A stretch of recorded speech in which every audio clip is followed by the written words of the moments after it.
Okay, so after you have your independent and dependent table of values, you put in your data. You cannot put in any letters into your table of values, otherwise it will not make a graph.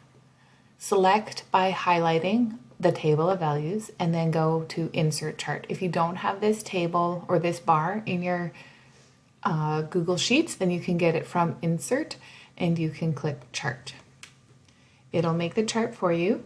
You just need to select the type of chart that you want. This one's automatically thinking it should be a scatter chart. If it doesn't come up automatically, then you just scroll through the options here until you find the scatter plot.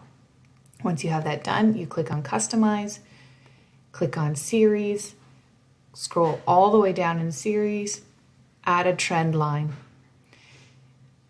If it's relevant, you might want to change the type of trend line.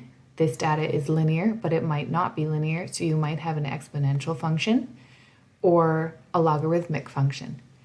This data is linear, so I'm going to leave it as linear. I'm going to click Show R squared.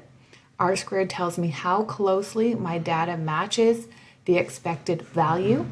And so if I have an R squared value of 1, that means my data matches 100%.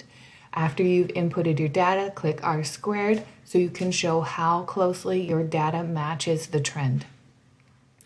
You can also put a label on your trend line, and in this case, I can put the equation of the trend line. This means that my equation of this line is 1x plus 19.